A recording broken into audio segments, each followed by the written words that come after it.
Boa tarde, meninos, tudo bem com vocês? Espero que todos estejam bem. Então, para quem não me conhece, eu acho que todos ainda já me conhecem, eu sou a professora Débora, eu sou professora de ensino religioso, matemática e estudo orientado. Hoje a gente vai trabalhar ensino religioso.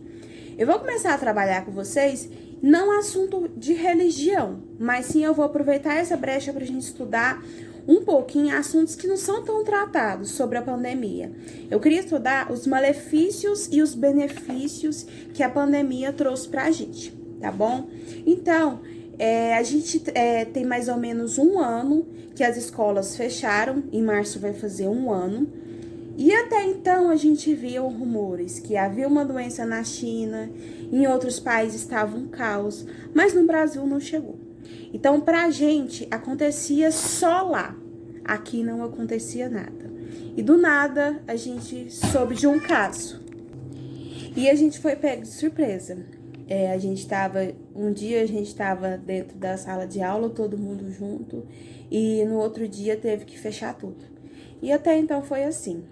A gente teve que se reinventar, a gente passou por diversas dificuldades. Teve muita gente que passou muito mais dificuldade que próprio eu falando por mim. Teve gente que perdeu muita gente, eu conheço gente que perdeu gente demais. Graças a Deus, na minha família, a gente não teve, assim, perdas próximas da gente, foram mais distantes. Mas tivemos consequências. Mas, assim, tirando esse lado, que todo mundo sabe que a gente tá até hoje vulnerável a todo mundo passar por isso, eu queria saber de você. Quais foram os benefícios e quais foram os malefícios da pandemia? Não da doença, da pandemia. Você ficou mais ansioso, você ficou deprimido, você ficou muito triste dentro de casa, você teve que arrumar um serviço, você viu seus pais perderam um serviço, vocês ficaram mais próximos da família. Eu queria saber um pouquinho de vocês, da história de vocês, como que aconteceu com vocês. Comigo eu vou dar um relato para vocês. Como eu sou professora, eu trabalho demais e eu tenho uma filha pequena. Minha filha na época da pandemia, minha filha não tinha nem um aninho de idade. Então, foi na época que eu tive que me afastar um pouquinho dela e da minha família para me voltar a trabalhar. E a pandemia veio como um choque para mim, porque eu trabalhava muito e aí eu tive que ficar dentro de casa. E isso uniu a gente demais. Então, graças a Deus para mim, fora as dificuldades que eu tive várias, mas graças a Deus para mim, a pandemia veio como uma união.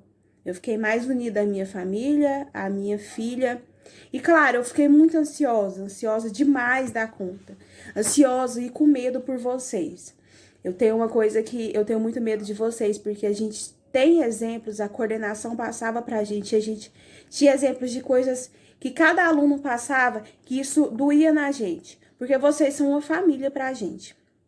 Então, eu queria saber de vocês. Pode pegar o caderno, ou eu vou abrir a brecha para vocês de vocês fazerem um vídeo. Professor, eu tenho vergonha. Manda só no meu privado. Ou vocês podem simplesmente fazer um texto no caderno e me mandar a fotinha no meu particular, tá bom? Não precisa mandar aqui no grupo, não. Então, eu queria saber de vocês. Pode ser umas 5, 10 linhas, mas eu queria bem completo mesmo. Quais foram os malefícios, quais foram os benefícios para você? Olha, professora, eu perdi muita gente querida. Eu perdi minha avó, eu perdi minha mãe. Então, eu queria falar com vocês. Eu fiquei muito ansioso, eu fiquei depressivo. Eu tô trabalhando, eu tive que abandonar meus estudos, eu tive que... não posso mais estudar, porque no horário de aula eu tenho que trabalhar com meus pais. Eu não tenho internet em casa, então eu tenho que trabalhar e pronto. Isso aí são exemplos que eu falei pra vocês, mas são exemplos verdadeiros que eu testemunhei, sabe? Mas eu queria saber de cada um de vocês, tá bom? E aí eu dei meu testemunho, agora é a vez de vocês, tá bom? Caprichem.